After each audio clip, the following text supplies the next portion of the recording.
Bonjour à tous et bienvenue à ce rendez-vous de l'information que nous ouvrons dans les coulisses de l'opération Worbeba à Morée ou encore écraser l'ennemi.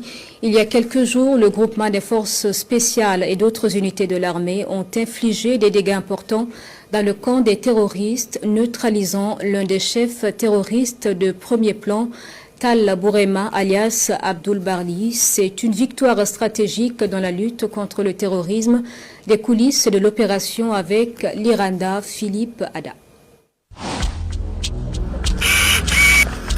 La posture d'un homme défait, marqué par des traces de combat et en veste militaire sans doute usurpée. Même dans la mort, il demeure à peine méconnaissable. Seul témoin éloquent, le seul à pouvoir conseiller sur ce qu'il en coûte d'affronter une opération de choc.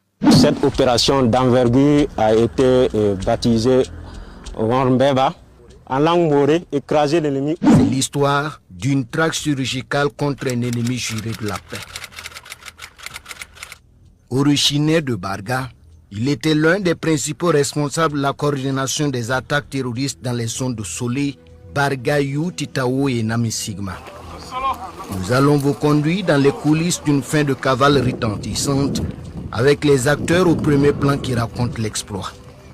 Pour les forces spéciales encore appelées le manoir des guerriers de l'ombre, il s'agit d'un exercice inédit. Nous avons reçu la directive initiale de planification de l'opération Worbeba depuis le mois de septembre et de la part du commandant du groupement des forces spéciales.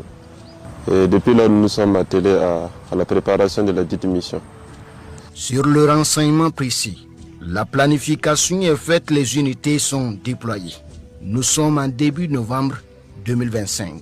Dans la directive initiale de planification, on a reçu pour mission de démanteler toutes les bases terroristes qui sont entre Ouéguia, Tiou, Kombri, Ban.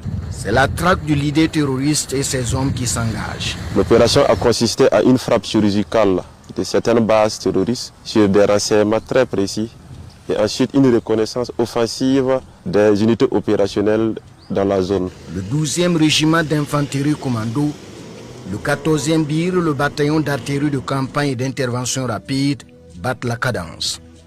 Le commando Gambo des forces spéciales tient la tête. Dans la matinée du 13, aux environs de 10h30, nous avons pu localiser avec exactitude la présence du chef terroriste Tal Bourema dans la localité de Sim. Alors nous avons planifié et lancé l'assaut.